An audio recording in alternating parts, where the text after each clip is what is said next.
Hey, Pete, what you doing? Just reminiscing. About? Just days have passed. Can we do the history on the slide rig? Certainly, it just happens to be what I was looking at, going down memory lane.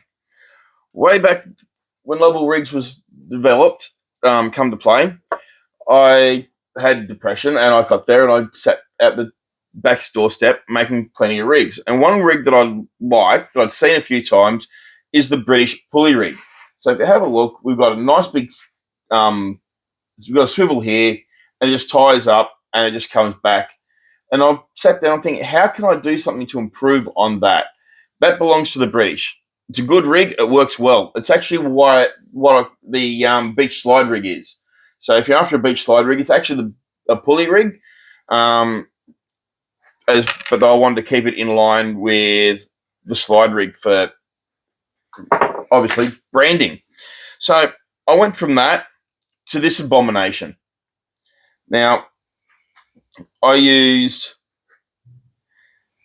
a swivel as my slide, but to make it adjustable, I used a peg float stop where you'd have to pull the peg out, move it up and down to where you wanted it, put the peg back in, and did it work? Yeah, I caught some fish on this.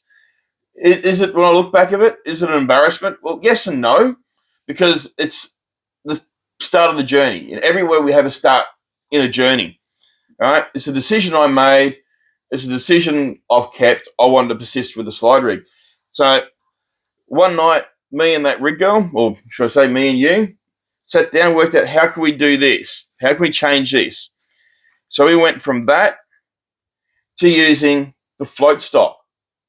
Now that float stop was still with the swivel, the barrel swivel, as my slide point, which, if you look at that, it puts too much pressure on the line so that when you get onto it, something decent, you can actually put pressure on there and actually snap it.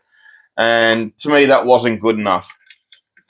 From there, we came across, and this was version 3 that we've been selling for quite a while. Once again, we've kept with the float stop right here. I'll move that up. Whoops, it come out, but hasn't been used for a while because this is an old one from days gone by. Put that back in there. All right. So yeah, we'd move that up and down. And once again, but a change was we put one of these blue slides on. And we thought, oh, this is great. And what we'll do is it spins around, so it's not too bad. We got red ones, we got blue ones for the light, red ones and yellow ones for the beach and deep sea. We thought that would be good. But problem, it's actually fairly light through there. And it wasn't, to me, sustainable.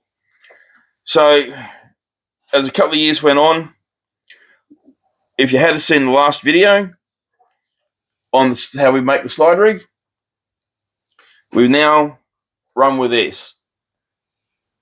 It's a more beefier slide. We still run with a bead each side and our oval bead over our float stop. And to me, that there is the final progression. This here is the 4th gen, as you'd say. We've been in business for 5 years now, 4 or 5 years. So basically, there's been nearly a change every 12 and a bit months, and we've come to our final stage here. There's 2 different versions. This one here is set up as a freshwater. The way I tell the difference is the freshwater has no red tube, and saltwater I put red tube on it. And that's the progression. And as I said, our beach rigs, our beach slide rigs, our inshore and offshore slides are all done with the same black slide as here, but it's done as a pulley rig because you can't put that tiny little float stop on the 50-pound line. It just doesn't work. I can get it onto 20-pound. 30 pounds a bit of an issue. Anything after that, just forget about it. So we make our beach slides as shown previously as the pulley rig. So that's the history of the slide rig. I'm that rig guy. Behind the camera is that rig girl. Go back and watch how the slide rig's made, and I'll catch you next time. Get out, get amongst it. See ya.